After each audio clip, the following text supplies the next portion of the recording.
좀 심하게 말씀드리면 네. 대통령께서는 본인이 무슨 일을 하셨는지 모르시는 것 같아요.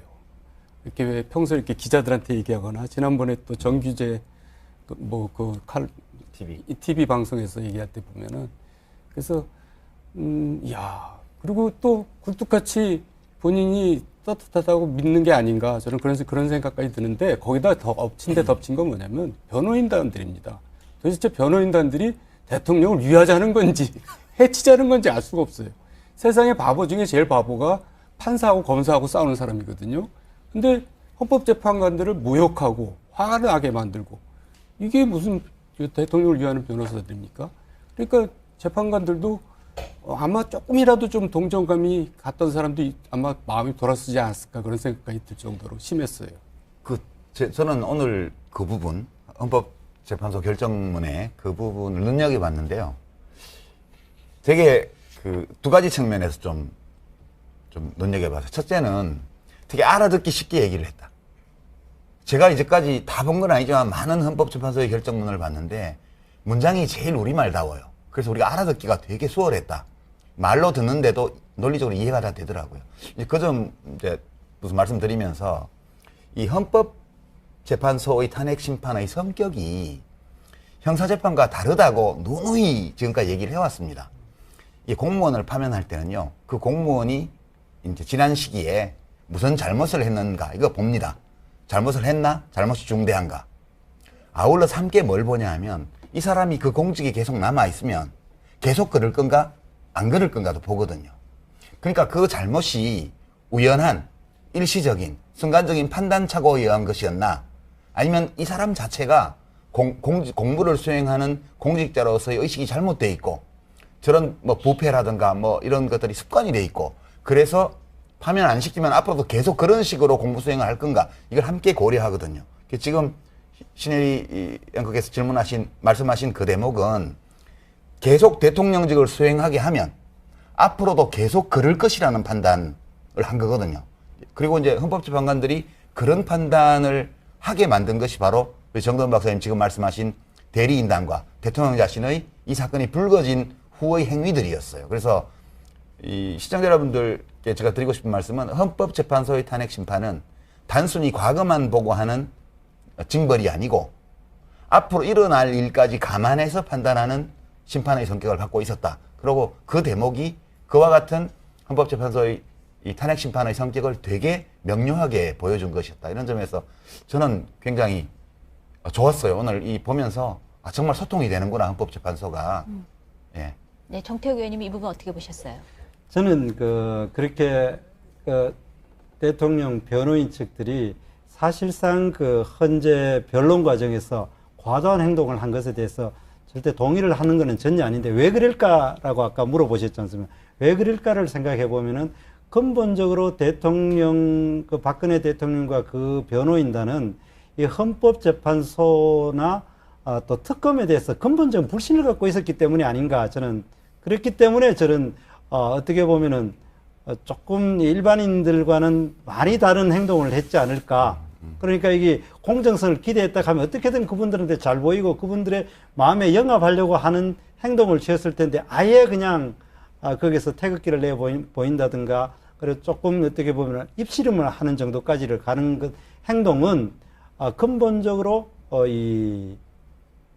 그 헌재 재판 자체의 공정성에 대한 그리고 특검에도 또 비슷한 행동을 했는데 특검의 공정성에 대한 불신이 아마 그 마음속에 있었기 때문이 아닌가라고 생각합니다. 대리인단이 그렇다 치고 대통령 본인도 그랬다는 말씀이십니까? 예를 들면 검찰과 특검 조사에 응하겠다고 약속을 했는데 그 약속을 지키지 않지 않았습니까? 그 이유도 불신 때문이라고 생각하시는 겁니까? 제가 잘했다는 뜻은 아니고 네. 아마 그랬을 가능성이 나는 크다고 보면 다른 것으로는 어떠한 것으로도 정상적인 경우 같으면 저희들도 재판을 받거나 뭐 이렇게 하다못해 길을 가다가 교통수명한테 걸렸을 때도 교통수명한테 댈수시면은 참 잘 보이려고 하는 것이 상식인데 그런 행동을 한 것 자체는 이 사람이 어떻게 보면은 상당히 그 불신을 갖고 있었기 때문에 그런 행동이 나왔지 않을까 저는 그렇게 생각합니다. 일단은 압수수색이라고 하는 것은 물적 증거를 확보하는 절차입니다. 물적 증거를 확보하는 것이기 때문에 어떤 편견이나 편향성을 만약에 가지고 있다 하더라도 어떤 물적 증거 자체를 조작할 수가 없겠죠. 그렇기 때문에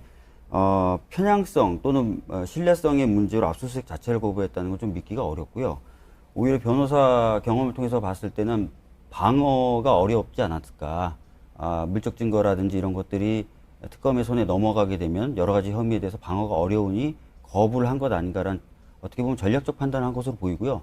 동일한 선상에서 판단될 수 있는 것이 바로 박근혜 대통령이 탄핵 심판정에 나올 듯이 하면서 최종적으로 안 나온 부분도 역시 같은 괴라고 저는 생각합니다.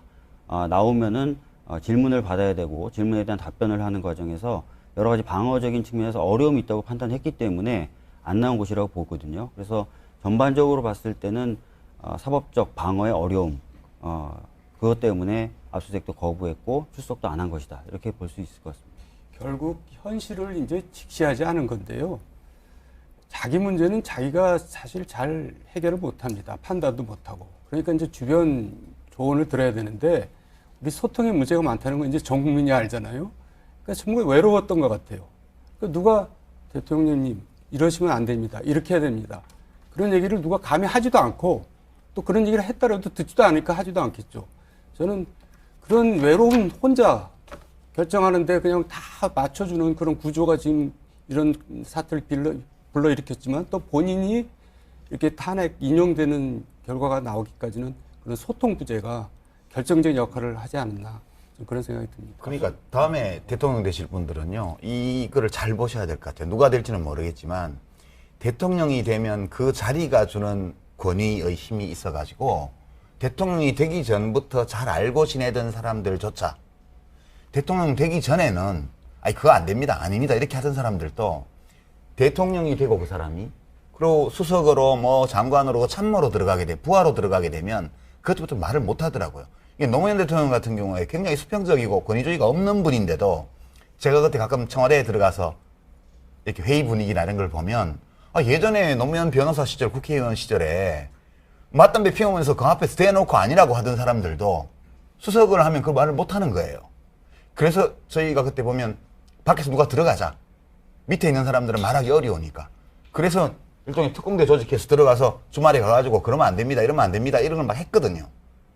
그만큼 이 대통령 중심주의 국가에서 대통령 자신이 아니라는 말을 기꺼이 듣겠다는 자세를 보여주지 않으면 이 함정에 빠질 위험성이 되게 높아져요. 그래서 저는 박근혜 대통령 역시도 우리 정도현 의원님 말씀처럼 원래부터 소통을 원활하게 할 줄 아는 분이 아니었는데 더더군다나 대통령이 되니까 그 주변에 이렇게 하시면 안 됩니다라고 말할 사람이 아예 없어져 버렸던 거 아닌가 그런 의심을 좀 하죠. 저는 이번에 것을 보면서 지난 대선 과정을 한번 복귀해 보면은 그분의 특징은 철저하게 언론과의 대화를 하거나 TV 토론 나오는 걸 극도로 피했습니다.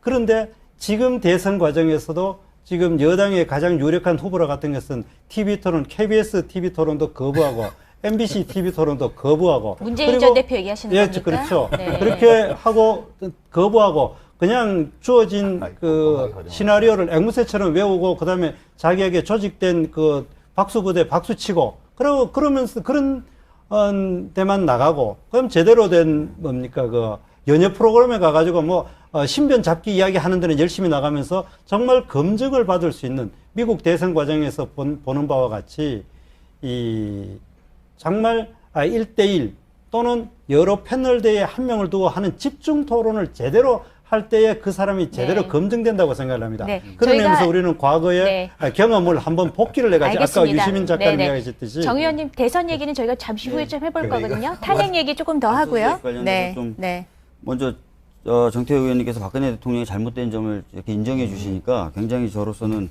반갑고요. 압수수색 관련돼서 한마디만 더 덧붙이면 안종범 전 수석의 그 수첩 39건이 나중에 청와대에서 나오죠. 그러면서 그 수첩이 나오면서 왜 청와대에 뒀냐 그랬더니 제일 안전할 것 같아서 거기다 뒀다 그랬습니다. 그 이야기는 청와대가 압수수색을 거부했을 이유를 간접적으로 저는 해명한다고 보고 아직도 청와대 내부에는 이 박근혜 대통령과 최순실 씨의 범죄 혐의를 입증할 만한 자료가 많을 것이다. 그래서 지금 탄핵된 이유이기 때문에 신속하게 압수수색이 좀 진행이 될 필요가 있다라고 생각을 합니다. 아니, 그거 다 처리해야 나오실 거예요. 그러니까 국민분들 중에는 네. 그런 의혹이 있어요. 아까 말씀하셨던 것처럼 정서적으로 못 받아들인다라고 보시는 분들도 있는 반면에 이 지금 끝까지 기각될 거라고 믿고 있다가 인용이 됐으니까 지금부터 차곡차곡 여러 가지 혐의를 입증할 만한 자료들을 없애고 계신 것 아닌가 그런 우려들을 하는 분들이 상당히 많습니다. 그럴 개연성은 거의 높죠. 그래서 청와대에서 그런- 오늘 바로 나가지 않은 이유가 예, 그것이다라고 그래서 의심하는 분들이 있다는 말씀이신 그런 거죠? 의혹을 없애기 네. 위해서라도 대통령이 확실하게 신속하게 내가 이러저러해서 못 나가고 있는 거고 언제까지 반드시 나가겠다라고 얘기를 할 필요가 있는 것입니다. 지금 안가로 옮겼다는 거 아닙니까? 근데 아직 밝혀지지 않은 밝혀지지 그 않은 것들이? 점에 대해서는 네. 오늘 토론에서 언급하시는 건 좀 부적절할 것 같고요. 자, 저희가 오늘 그 탄핵 심판 결과 문제에 대해서 얘기를 해봤는데 사실 이번 탄핵 사태와 관련해서 가장 중대한 문제점이 무엇인가라고 한다면 이 나라가 두 동강이 났다고 할 만큼 이로 인해서 국론 분열이 굉장히 심각하다는 점일 것 같습니다. 그 점에 대해서는 뭐 모든 나오신 분들께서 공감하실 것 같은데요. 자, 만약 우리가 시간을 되짚어서 보자고 한다면 이 탄핵 사태와 관련해서 이렇게까지 국론 분열이 심각하게 만든 가장 큰 책임은 어디에 있다고 보십니까? 정치권입니까? 뭐 언론입니까? 아니면 어디입니까? 그거 대통령한테 있죠. 어디서 찾습니까, 그거를. 이 모든 일들이 다 대통령과 최순실 씨의 관계에서 비롯된 건데요. 그러니까 대통령 자신의 행위로 인해서 불가피하게 이렇게 정치적 대립이 심화되고 국민들이 들고 일어나는 사태로 온 거고요. 이제 제가 우리 앵커 진행자의 말씀에 토다는 건 아닌데 또 다셔도 됩니다. 네. 이 국론 네. 분열이라는 이 프레임이요. 국론 분열이라는 이 용어요. 이거는 민주주의하고 저는 안 맞는 거라고 생각해요. 어느 민주주의 국가가 어떤 중요한 정치적인, 사회적인, 정책적인 쟁점에 대해서 온 국민이 하나의 입장을 가지고 있습니까? 그거는 정상적인 민주국가가 아니거든요. 그래서 우리는 국민들 사이에 어떤 문제를 두고 의견이 갈라져 있고 때로는 그것이 격렬하게 갈라진다는 사실을 인정해야 돼요. 그걸 받아들여야 됩니다. 그러니까 국론 분열이 문제다 이렇게 말하는 순간 문제를 처리할 길이 없어져요. 일단 어느 쪽이 옳고 어느 쪽이 그러든 간에 두 개로 쪼개지고 나면 그다음부터는 다 통합해야 된다고 주장하는 거예요. 그러면 옳고 그름도 안 가리고 불법 합법도 안 가리고 그럼 다 덮고 그냥 우리 대동단결 하자고요. 그러니까 저는 이런 식으로 현재의 사태를 심각한 국론 분열, 사회적 혼란, 그래서 통합이 필요하다. 이런 식의 논리 자체를 저는 받아들일 수 없어요, 개인적으로. 네. 예. 저는 국론 분열이라는 말 자체에 동의를 할 수 없는 게요. 네. 뭐 전부 다 생각이 같을 수는 없잖아요. 이견이 있을 수 있죠. 근데 지금 찬성과 반대가 4대 1이거든요. 그 정도면 뭐 국론이 굉장히 거의 뭐 하나로 모아진 거나 마찬가지죠. 저는 그걸 분열이라고 보는 게 좀 지나치다고 생각합니다. 저는 그 우리 정두원 의원님 말씀에 뭐 일부도 동의하지만은 그러나 지금 언론에서 이야기했듯이 4대 1 그런 거는 여론조사상이 그렇고 여론조사 응답률이 기본적으로 직접 전화를 하면 20% 정도 되고 ARS 같은 경우는 7% 정도밖에 안 되기 때문에 그렇게까지 실제 국론이 한쪽으로 쏠려 있다고 생각하지 않고 이 뭐 진보 보수라 표현해야 됩니까? 아까 밖에서 우리가 이 극단 우익이라고 이야기했습니다만은 그러나 지금 이 순간의 문제는 태극기를 흔드는 분들이 이 헌재 결과에 대해서 진심으로 승복하느냐 수용하느냐가 지금 가장 핵심입니다.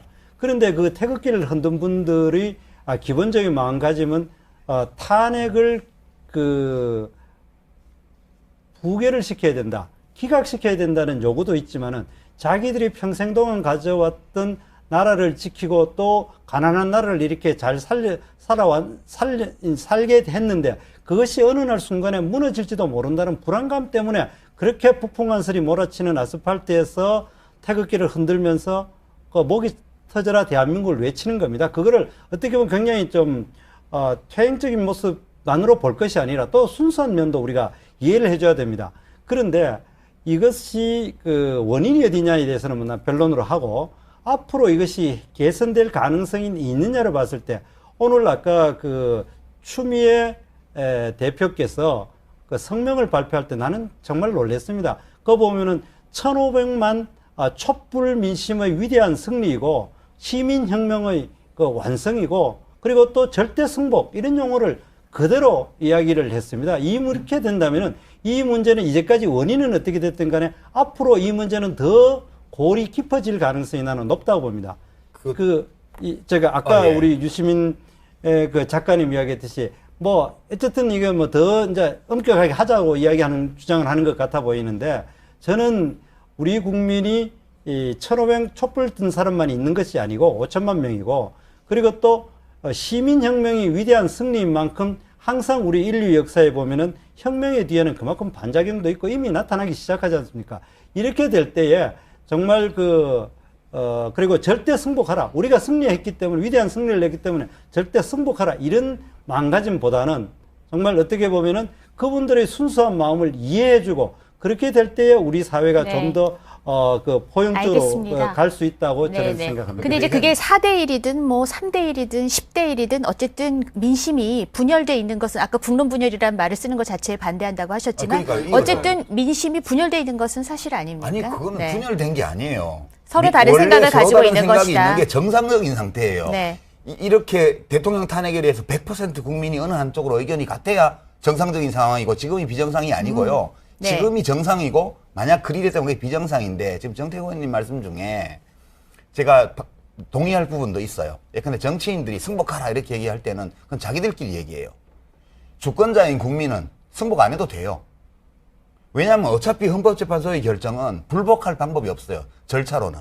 단심제니까요. 네. 단심제고 다른 불복 절차가 없기 때문에 그냥 이거는 수용할 수밖에 없는 거예요, 결과를. 다만 시민들 입장에서 보면 내 마음에 이 결과를 받아들일 거냐 말 거냐, 그 사람의 자유예요. 그리고 나는 이 헌재의 결정을 승복 못하겠다, 인정 못하겠다, 수용 못하겠다 이렇게 해서 그 의사표시를 하러 광장에 나오는 것도 그 사람의 자유예요. 그 사람들이 그렇게 태극기를 흔들고 뭐를 하든 다 자유예요. 우리가 그걸 인정해줘야 된다고 봐요. 한 가지 조건이, 그러면 그런 분들하고 지금 탄핵을 찬성한 분들하고 대한민국 안에서 어떻게 통합되어 있을 거냐. 그거는 의사표현을 하는데 지켜야 될 법적 절차, 사회상규, 이것만 지키면 돼요. 그러니까 폭력 안 쓰고 자기 의견에 동의 안 해준다고 해서 때리고 이런 거 하지 말고 그냥 평화적으로 자기 의사표시 하고요. 경찰은 그분들의 표현의 자유, 집회의 자유, 시위의 자유를 다 보호해줘야 돼요. 하고 싶은 만큼 하도록, 그렇게 해서 다른 의견을 가진 채로 이 사회의 제도와 이 관행과 문화 안에서 공존하면 그게 통합되는 거죠. 그러니까 유시민 네. 작가님 말씀은 억지로 지금 분열돼 있는 민심을 뭐 통합하자, 아우르자 이런 네. 얘기하지 말고 각기 지금 가지고 있는 생각을 법의 테두리 안에서 평화적으로 표출하는 것에 대해서는 특별히 문제 삼지 말자. 지금 그런 말씀이신 거죠? 아니, 이게 이제 네. 통합을 얘기하다 보면은 네. 어떤 한쪽에게는 침묵을 강요할 수도 있어요. 그러니까 저희가 신봉하고 있는 자유주의는 그런 철학이 아닙니다. 자유주의는 사상의 자유시장이라고 해서 여러 이야기들을 편하게 얘기하고 그 가운데 자유롭게 토론하는 결과로 이제 수렴되도록 만드는 그런 제도이기 때문에 충분히 이제 자유롭게 토론하시게 만들면 되는데, 이제 저도 약간 걱정이 이제 격화되다 보면 이제 폭력적인 문제나 이런 것들 불상사가 날 것 같아서 그런 건데, 그런 부분들만 서로 약간 양해와 존중을 통해서 피해가면서 네. 하면 되지 않을까 싶습니다. 근데 사실 이제 두 분께서 말씀하신 게 굉장히 이상적인 얘기일 수 있습니다. 자유민주주의 사회에서. 그런데 이제 현실을 보면 오늘도 그 탄핵 선고 직후에 이 친박 집회가 과열되면서 두 분의 사상자가 나오는 그런 일까지 벌어지지 않았습니까? 그러다 보니까 법의 테두리 안에서 폭력적이지 않은 방법으로 의사표현을 마음대로 하세요라고 얘기를 하지만 또 현실은 그렇게 잘 구현이 안 되는 점이 있다 보니까 뭔가 우리가 이런 사회 갈등을 완화시킬 수 있는 특단의 대책은 없는 것인가 하는 그런 생각도 하게 되는 것이거든요. 그런 건 없을까요? 그분들의 자유와 네. 권리를 보호해주는 게 대책이에요. 제가 보기에는. 네. 지금 유시민 작가님이나 박주민 의원님 이야기하신 거 굉장히 맞습니다. 맞는 이야기고 당연히 그래야 됩니다. 사회 내에는 다양한 의견이 있고 그분들이 합법적인 범위 내에서 의견을 표출하는 건 좋습니다. 그러나 지금 이 상태를 그런 상태냐고 보면 그렇지 않습니다. 지금 우리나라뿐만 아니라 전 세계 민주주의가 어떻게 보면 비토크라시라 해가지고 특정 집단이 특정 집단에서 반대를 해가지고 결국 어느 쪽 의견도 제대로 집행이 되지 않는 상태. 우리나라 국회도 그렇고 우리나라 집단 보면은 어떻게 보면 좌우라고 이야기되는지 진보는지 보수라고 이야기를 해야 되는지 몰라도 극단적인 서로의 저항을 하고 있는 상황입니다. 그렇기 때문에 아무 일도 안 되는 극단적으로 나쁜 상태를 지금 이야기를 하는 겁니다. 그런 의미에서 아까 그 유시민 작가님 이야기하셨듯이 객관적으로 시민들은 그러면 되는데 제가 문제를 삼았는 것은 추미애 의원이 그 대표가 여기에서 논평하는 것을 저런 극단적인 네. 표현을 하는 것이 맞느냐. 그리고 그렇게 됐을 때에 과연 이 아스팔트에 있는 태극기를 정말 흔드던 나이 드신 시민들이 네. 과연 자, 그러면 우리가 여기서 이 논의를 이 시민하고 정치인을 좀 갈라서 얘기를 하면은 어떻겠습니까? 네, 그래서 지금까지 우리가 시민에 대한 얘기를 해봤잖아요. 과연 이 다른 극단적이다라는 표현을 쓰셨잖아요. 극단적이기 때문에 이런 사태가 온 겁니다. 쉽게 말해서 우리가 친박 패권이란 말이 극단적이었다는 얘기거든요. 친노 패권, 친문 패권이란 말도 있지만 얼마나 엽기적인 행동들을 했습니까? 친박이라는 사람들이 정말 유치한 일들을 벌였고 정말 폭압적인 공천도 했고 그래서 지금 결국 이렇게 전멸하다시피 외롭게 지금 된 거 아닙니까? 그런 걸 가지고 반성을 하고 우리는 앞으로 이제 어떻게 하겠다 이런 얘기를 하나도 안 하고 지금 태연히 이렇게 그 극단적인 행동을 하면 안 된다라고 하는 게 저는 잘 이해가 안 가요. 정치인에 대한 얘기로 넘어가셨네요. 정치인에 대한 얘기를 하시죠. 그럼 그러니까 정태욱 의원 개인에 대한 얘기가 아니라 그 당에 있는 소위 말해서 그 친박이라는 사람들 지금 도대체 무슨 얘기를 해야 저는 되죠? 좀 이런 얘기를 좀 하고 싶은데요. 네. 사실 태극기 집회라고 불리는 그 집회의 대표적인 연사들이 누군지를 한번 보셔야 돼요. 정치인들이세요. 그래서 그분들이 그렇게 대표적인 연사로 나오시고 하시는 모습에 대해서는 아무 말씀 안 하시면서 어떤 당의 당대표가 탄핵에 대해서 논평이나 성명을 내는 것 가지고 뭐라고 하시는 것은 제가 보기에는 좀 안 맞거든요. 만약에 그렇게 말씀하실 거면은 지금 우려하시는 그 과격해지고 있는 그 태극기 집회에 정치인들이 좀 안 가셨으면 좋겠어요. 예. 그럼 제가 정말 동의를 합니다. 네. 그리고 또 이 자유한국당의 기본적인 당론으로는 이 현재 결과가 나오기 전에 당론으로 태극기 집회를 나가거나 그런 건 없었습니다. 그냥 개개인이 나갔는데 그 중에도 정말 아까 우리 정두현 의원님 말씀대로 극히 소수의 의원들이 나가가지고 좀 주도한 면이 연사로 나간 면은 있습니다만은 그러나 이 문제가 불거지게 된 것 그리고 또 한 가지는 이번 탄핵 과정에서 정말 저는 아쉽게 생각하는 거는 작년 10월에 최순실 그 일당의 어떤 국정농단 사태가 나고 난 다음에 촛불이 저는 진심으로 시민의 자발에 의해서 자발적으로 나왔다고 생각합니다. 그렇게 돼가 그걸 수렴해 가지고 나름대로 찬반 경로는 있었지만은 국회에서 탄핵을 가결시켰습니다. 그러면은 이제는 정치인은 촛불 집회에 나가지 말았어야 된다고 생각합니다. 그런데 그 다음에 어떻게 됐습니까? 그 정치인들이 이것이 기각될지도 모른다 해가지고 촛불에 나가자 해가지고 아예 당론으로 결정해가지고 의원들을 그냥 의원총회하고 바로 그날 나간 당이 있지 않습니까? 그런 부분을 지적하는 거죠. 알겠습니다. 지금 양쪽 모두 말이죠. 그러니까 이 친박 집회는 친박계 정치인들이 촛불 집회에는 또 이제 이 탄핵에 찬성하는 정치인들이 모두 나갔던 것이 사실입니다. 그리고 대선 주자들도 많이 나갔습니다. 그리고 그 광장에 나갔던 대선 주자 중에서는 앞장서서 불복을 외친 분들도 있습니다. 자, 아까 시민들이 지금 민심을 수습하는 방법에 대해서는 자유에 맡기자고 얘기를 하셨는데 이 정치인들의 언어는 앞으로 어떠해야 할까요? 그러니까 과거에 잘못한 거는 뭐 이미 지나간 일인데 어떡하겠습니까? 오늘 일단 각 당의 대선 주자들은 좀 늦은 감이 있지만 통합의 메시지를 내놨습니다. 좀 정도의 차이는 있긴 하지만 앞으로 이 대선 주자를 포함한 이 정치인들은 어떤 행보를 보여야 되겠습니까? 아니 근데 저는 네. 그 촛불 집회에 정치인들이 나가고 태극기 집회에 정치인들이 나가고 좀 문제 없다고 봐요. 그것 다 정치 행위고 각자의 정치 행위는 또 나중에 선거 때나 이럴 때 정치적인 판단을 받게 돼 있어요. 유권자들한테. 무슨 정치하는 사람들한테 대중이 모여있는데 거기 가지 말라는 게 무슨 말이에요? 시민들이 모여있으면 거길 정치인이 가야죠. 가서 그 말을 듣고 잘못된 게 있으면 또 얘기하고 또 공감이 되면 자기도 같이 하고 이게 당연한 정치죠. 저는 이거를 문제 삼는 이유를 모르겠어요. 양쪽 다요. 그리고 한마디 더 붙이면요. 소위 친박 핵심 의원들, 진박 의원들이 그 태극기 집회에 가서 연설을 했다고 해서 또 막 욕하는 분들이 있던데 저는 그분들 괜찮다고 봐요. 오히려. 같이 이 국정농단을 저지른 정부 여당이 같이 저지른 건데 어쨌든 덩어리로 보면 그 책임을 빠져나오기 위해서 당 나가서 새로 만든 바른정당의 태도 저는 옳은 거라고 안 보고요. 자유한국당 당명 바꾸고 뭐 이런 거는 있을 수 있는 일인데 마치 이제 박근혜 대통령하고 뭐 끊는 것처럼 이렇게 하려는 의원들 옳은 태도 아니라고 봐요. 박근혜 대통령이나 과거 집권당의 잘못에 대해서 반성할 게 있다고 느끼면 그걸 국민 앞에 우리 이런 점 잘못됐다고 생각한다고 얘기를 하고 그래서 그거는 이렇게 앞으로 고치겠다고 얘기를 하고 그러나 우리가 보수 정당으로서 국가 운영에 이런 원칙과 방침을 가지고 있기 때문에 이걸 가지고 앞으로 계속 국정수습을 하고 앞으로 정치를 해나가겠다. 이런 태도를 취하는 게 맞죠.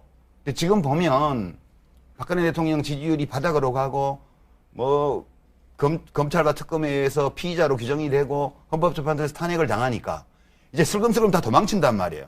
책임 정치의 원리에 비춰보면 이거 말도 안 되는 거거든요. 저는 그래서 개인적으로 그 태극기 집회에 나가서 말씀하시는 분들 그 내용에는 100에 1개도 동의 안 돼요. 내용상으로는. 그러니까 같이 당을 안 하는 거죠. 과거에 제가 정치를 할 때에도. 그 차이 나는 거 당연한 거예요. 그러나 그분들이 나름 책임지는 태도라고 봐요, 저는. 그래서 그거 자체를 뭐 정치인들이 하면 안 되는 걸 하는 것처럼 이건 아니라고 보고요. 그거 하는 분들이 있고 또 한쪽에서는 그렇게 뭐 생각이 달라서 막 다투는 사람들 사이에서 또 어떻게 공존해 볼 수 있는 어떤 방법을 찾는 정치인들도 있고요. 그러면 그 사람들은 또 그 사람들대로 평가를 받겠죠. 이 모든 것들이 민주주의를 하는 국가에서 매우 정상적으로 벌어질 수 있는 일이라는 걸 우리가 일단 인정하는 데에서 문제 해결이 시작될 거다. 저는 그렇게 말씀드립니다. 유시민 작가님 말에 거의 100% 동의합니다. 근데 제가 이제 지적하고자 하는 바는, 정치인이, 특히 대중정치인이 대중이 모여있는데 가는 것 아주 정상입니다. 그런데 이번에 태극기와 촛불의 관계에 있어가지고는 촛불의 의견을 받아들여가지고 국회에서 이미 탄핵이 그 소추가 이루어졌다면은 그 다음에 헌법재판소의 결과를 기다리는 게 맞는데 나는 뭐 어느 특정을 다 한쪽만 이야기하는 건 아니고 그런데도 불구하고 이제는 거리의 민심을 원내로 가져와 가지고 원내에서 소화시키는 것이 원래 우리 헌법의 기본 정신인 대의민주주의라고 생각합니다. 그런데 가서 직접 거리에 가서 같이 촛불을 들고 태극기를 흔들고 하는 것이 과연 바람직하냐? 사실은 그러한 민심을 촛불을 들고 태극기를 든 분들은 국민으로서는 당연히 있을 수 있습니다. 그렇지만 그거는 진정한 정치는 그 의견을 국회로 가져와 가지고 수렴해 가지고 거기에서 대화와 타협으로 해 가지고 어떤 결론을 도출해야 되는데 오히려 거기에서 더 부추기는 측면들이 많았기 때문에 오늘 이와 같이 했고 오늘 벌써 인명 피해가 나기 시작했고 이것이 이것으로 끝날 수 있을 것인지 오히려 이것이 얼마나 더 많은 피해로 갈지 그리고 이것이 우리 사회에서 합리적으로 대화와 토론을 통해 가지고 어떤 사회적인 문제를 해결하고 갈등을 해결하는 데에 엄청난 장애가 될 거라는 걸 제가 이야기하고자 합니다. 네. 근데 오늘 사망 사고 나고 뭐 다친 사람 얘기를 난 거를 정치인들한테 책임 물으면 안 돼요. 그거는 집회를 주최한 그 주최자들하고요. 그 집회에 참여해서 그렇게 경찰차를 탈취해서 들이받고 한 그 사람들이 책임져야 돼요. 네. 그리고 이 거리의 정치, 광장의 정치, 시민들이 직접 참여하는 의사표시 이런 거는 뭐 바람직하지 않은 거고 국회에서 모여서 오손도손 얘기해서 하는 거는 바람직하고 그거는 저는 그런 이분법은 맞지 않다고 보고요. 우리가 대의민주주의를 채택하고 있지만 그것이 직접민주주의를 배제하는 게 아니에요. 시민들은 헌법이 부여한 권리를 가지고 언제든지 광장에 나올 수 있고요. 정치인들은 당연히 광장에 나오는 시민들이 있으면 그 주장하는 바가 무엇이든 거기 가서 그걸 들어야 돼요. 그럴 의무가 있는 거예요. 그래야 대의민주주의가 작동을 하죠. 지금 정태호 의원님 그런 취지가 아니라는 건 제가 알지만 말씀 그대로 이렇게 듣다 보면 시민들이 길거리 나와서 막 의사표시하는 건 문제가 있는 비정상적 상황이고 국회에서 오손도손 머리 맞대고 뭘 해야 그 정상적인 상황처럼 이렇게 말씀하시는 거는 저는 아니라고 보는 거예요. 다른 나라 보십시오. 민주주의 오래 했는 나라들 다 이렇습니다. 알겠습니다.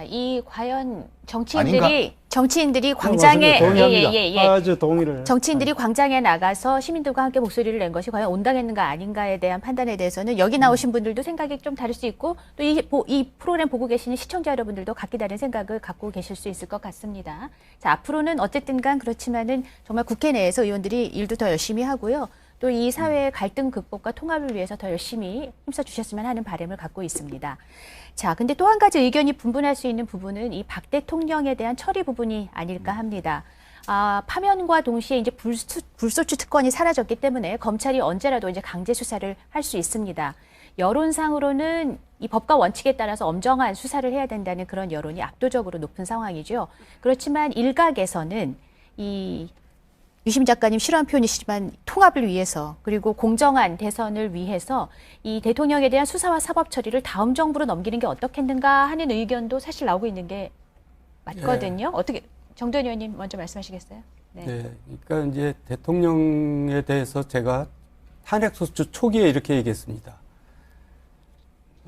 본인께서 사퇴를 하시고 또 불구속 수사를 하고 또 재판을 받고 형을 받으면 사면을 하는 식으로 해서 이걸 원만하게 처리하자. 그게 이제 제가 이제 대통령께 그 방송에서 공개적으로 이렇게 말씀을 드렸는데 이제 시기를 다 놓쳤죠. 하지만은 지금 검찰은 머리가 아플 겁니다. 지금 우리가 차기 정권을 생각하면은 열심히 수사를 해야 될 것 같고, 근데 차기 정권 입장에서는 열심히 수사하면은 선거에 굉장히 방해가 될 거예요. 역풍이 불어서. 그러니까 이걸 어찌해야 될지 고민이 많을 것 같은데 제 생각은 그냥 원칙대로 검찰이 밀고 나가야지. 검찰이 여기서 또 눈치를 보이는 모습을 보이면은 정말 그나마 최근에 특검이 국민들한테 각광을 받았잖아요. 근데 이제 다시 또 실망하게 될 것 같아요. 그러니까 원칙대로 가야 된다. 저는 그렇게 봅니다. 다른 분들 어떻게 생각하세요? 저는 이 부분에 대해서 헌재 오늘 결정문에 많은 중요한 내용이 담겨 있다고 생각합니다. 아까도 말씀드렸지만 대통령이 대국민담화에서는 진상규명에 최대한 협조하겠다. 뭐 검찰의 수사도 받고 특검의 수사도 받겠다. 등등등의 얘기를 했는데 약속을 다 어겼단 말이에요. 이러면서 이제 헌법 수호의 의지가 없고 법 위반 행위를 계속 반복할 위험이 있다라는 판단을 한 겁니다. 이런 대통령, 아까 말씀하셨던 것처럼 정도원 의원님께 말씀하셨던 것처럼 국민과의 약속을 어떻게든 지키기 위해서 노력했던 대통령이 아니라 국민과의 약속도 헌신짝처럼 버리고 법과 질서 또는 사법제도까지도 우습게 봤던 대통령을 제대로 수사하지 않는다. 또 수사 후 기소가 된 상태 또는 재판에서 판결을 받은 상태에서 곧바로 사면한다. 이것은 총체적으로 법치주의를 부정하는 것으로 다가올 것입니다. 그래서 대선 이후로 넘기자는 그런 주장에 대해서는 어떻게 생각하세요? 그것도 좀 전 솔직히 이상하다고 생각합니다. 원칙대로 법과 원칙대로 하는 것이 가장 맞다고 생각합니다. 정태욱 의원님. 저는 기본적으로 이런 대선 이후로 넘기는 것이 바람직하지 않는가 그렇게 생각을 합니다.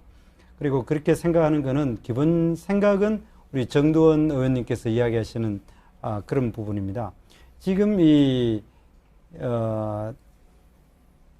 검찰 수사나 또 대통령 선거에 가장 중요한 것은 공정성이라고 이야기할 수 있습니다. 공정성과 적정성이라고 이야기했는데 지금 어쨌든 탄핵은 받았지만 상당히 이제 아직 국민의 지지를 열성적인 지지를 받는 전직 대통령을 수사를 했을 때에 거기에 가져오는 대선에 미치는 영향이 굉장히 크다고 생각하고 실제로 그런 경험도 있지 않습니까? 그런 의미에서 대선에 대한 영향을 미친다는 측면에서 하나의 측면이 있고 또 한 가지는 지금 이 측면이 어떻게 결론이 나더라도 결국에는 공정성 시비는 걸릴 수밖에 없지 않겠는가.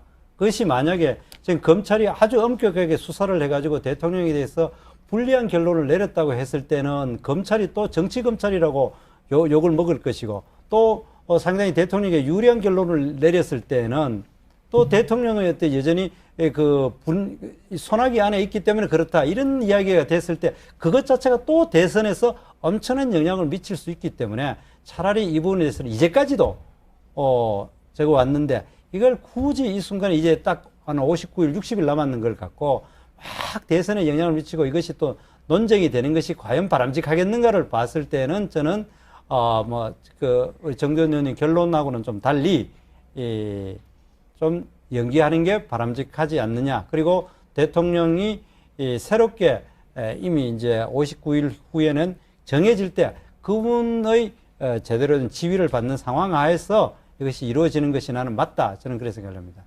정태호 의원님, 제가 이 문제 말씀드리기 전에 하나 간단한 거 한번 여쭤볼게요. 정태호 의원님, 제가 이 문제 말씀드리기 전에 하나 간단한 거 한번 여쭤볼게요. 검찰이 그냥 법대로 내일 뭐 출국 금지하고, 그죠? 나가면 안 되니까 출국 금지하고, 그 다음에 출도 요구서 보내고, 이렇게 법대로 갔다고 칩시다. 보통의 그 시민들이 범죄 혐의를 받고 있을 때 검찰이 이 받는 일반적 절차에 따라서 시작했다고 합시다. 그러면 이제 조기 대선 치러야 되는데 2달 동안 수사가 계속 진행이 되겠죠? 그럴 때 그것이 어느 특정 당에 불리하거나 혹은 유리한 영향을 어떤 식으로 미칠 것이라고 예측할 수 있으세요? 좋은 지적입니다. 지금 당장 이제 문제가 되고 있는 뭐 출국 금지라든지. 아니, 그런 얘기가 아니고 그러니까 예측하시냐고요. 어느 쪽에 유리하거나 불리한 영향을 주리라고 예측하시냐고요. 저는 충분히 있다고 생각합니다. 그거를 실제로 영향을 주든 안 주든 얼마든지 어느 쪽에서든 그걸 주장을 합니다. 주장 자체가 이것이 논쟁이 됩니다. 그러니까요. 예. 제가 드리는 말씀은 지금 이번 헌법재판소의 탄핵 결정이 우리에게 뭘 말해주고 있는가. 제일 중요한 점은 누구도 법 위에 서지 못한다는 거예요. 누구도 법 위에 있지 않다. 현직 대통령일지라도 헌법과 법률을 위배하면 쫓겨날 수 있다. 이걸 보여준 거거든요. 예. 이것이 민주주의의 기본 정신이에요. 그러면 검찰이 수사를 지금 당장 뭐 정상적으로 진행을 할 때 그것이 어느 당, 어느 정치 세력에게 어떤 유불리를 안겨줄지는 아무도 예측 못해요, 지금. 불확실한 거예요. 어떤 주장은 할 수는 있지만 그 주장을 증명할 수 있는 근거는 하나도 없습니다. 이제 그런 조건에서 이런저런 추측과 억측을 이유로 해서 누구도 법 위에 서지 못한다는 이 민주주의의 대원칙, 법치주의의 대원칙을 그런 정치적 손익계산 밑에 종속시키겠어요? 그래서 저는 그런 거예요. 검찰의 수사를 미루면 좋으냐, 지금 해야 되는 이런 논쟁 자체가 민주주의의 기본 원칙인 법 앞에서의 평등, 그리고 법치주의, 이 원칙보다 정치적 손익계산을 더 위에 놓기 때문에 나오는 얘기라는 거예요. 그런 얘기를 왜 하냐는 거예요. 네, 그건 검찰이 판단해서 할 일 아니에요? 유시민 작가님 말씀에 네. 그런 원론적인 이야기에 100% 동의합니다. 그 원론적인 게 아니에요. 그러니까, 그런데 이것이 우리가 살아가는 원칙이에요. 갖고 예. 그리고 또 이번 탄핵의 결과가 그거를 또 한번 다시 국민 주권주의라는 것을 확인했다는 점에서 맞습니다. 그러나 제가 이야기하고자 하는 바는 과연 이제까지 검찰 수사가 그런 식으로 돼 왔느냐. 물론 앞으로 잘하면 되지 않느냐라고 우리가 두 분이 이야기한다면 저도 100% 동의를 할 부분입니다만은 그러나 대선 과정이라는 과정에 있어서는 없던 이야기도 만들어내고 페이크 뉴스도 만드는 이런 상황에서 과연 우리 그 유시민 작가님 이야기했듯이 그렇게 공정하고 공명정당하게 법 앞에 모든 시민들이 바로 직전 대통령일지라도 평등하다는 것을 보여줄 수 있겠느냐. 오히려 많은 논란을 가져올지 있지 않을까라는 걱정을 저는 한다는 겁니다. 그러니까 그런 검찰도 이게 기회인데요. 검찰에 대한 국민의 신뢰가 많이 떨어졌잖아요. 지난 시기에 여러 사건들 때문에. 근데 지금 현실 권력은 죽어 없어졌고 미래 권력은 아직 안 들어왔어요. 그런데 이 2달의 과도기 동안에 그 황교안 총리의 내각이 이제 관리를 하게 되는데 계속해서 그러면 총리 대통령 권한대행 총리도 박근혜 대통령이 임명한 사람, 법무부 장관, 검찰총장 다 대통령이 임명한 사람이에요. 그리고 우병우 수석이 민정수석 하면서 검찰에 자기 사람 많이 심어놨어요. 그 검찰이 수사하는 거예요. 뭐가 두려우세요? 그러니까 저는 검찰이 지금 권력의 진공 상태에서 정치 권력의 공백 상태에서 수사를 하게 돼요. 검찰 스스로 생각할 거라고 봐요. 이 어려운 국면에서 어떤 원칙을 들고 어떤 태도로 이 사건에 임할 것인가. 이걸 검찰이 결정하도록 해야 되고요. 그리고 그 결정을 어떻게 하느냐를 보고 우리가 검찰 개혁에 대해서 국민들이 판단을 형성하고 다음 정부에서 대책을 만들게 될 거라고 봐요. 그래서 저는 이거는 검찰에 그냥 맡기자. 법무부 장관, 검찰총장, 그리고 검찰특별수사본부 여기에서 알아서 하라는 거예요. 이거에 대해서 정당들이, 정치권이 뭐 이게 바람직하다, 저게 바람직하다 이렇게 말하는 그 자체가 우리 헌법의 기본 논리를 부정하는 거라고 저는 봐요. 예, 아주 오늘 정태호 의원님 와서 1대3으로 그런데 대화하시느라 굉장히 힘든 시간 보내시는데 주인공이잖아요. 이거는 할 이야기는 해야 돼. 저는 유시민 작가님 이야기야 정말 검찰이 그래주면 좋은데 그러면 이제까지 어땠는가를 보면은 항상 검찰은 현직 그 권력에 대해서는 고개를 숙이다가 현직 그 권력이 힘이 빠지는 순간에 확 무는 경향을 얼마나 많이 봤습니까? 예를 들어서 우리가 이제 노태우 대통령 말기에 그때 검찰이 내 누구라고 이야기하면 또 뭐 하겠지만 그 몇백억 원 그 뭡니까 정치자금 수수를 하려 하니까 그 바로 대통령한테 임명받은 사람인데도 덮어버리지 않습니까? 그게 누군지 아시죠? 그런 것듯이 항상 우리 검찰이라 것은 지금 대통령 임명한 사람이 힘이 빠졌기 때문에 공정하게 하는 게 아니라 검찰은 그 다음 정치권을 바라다 보고 수사를 한다는 점에서 국민들이 믿지 않는다는 겁니다. 검찰이 안 그랬던 적도 있어요. 잠시 동안. 그렇기 때문에 네. 제가 이야기는 실제로 이번 검찰은 그렇지 않을 수 있다고 생각을 합니다. 그러나 대선 과정에서 그거는 충분히 논란이 되고 네. 그것은 또 없던 일도 만드는 것이 대선 과정이고 선거 과정이고 알겠습니다. 그래야 되는데 네. 이것이 논란의 소지를 된다라는 점에서 과연 네네. 바람직하겠냐. 그러나 그것이 네. 많은 시간도 아니고 겨우 60일인데 그런 것보다는 차라리 이 알겠습니다. 시간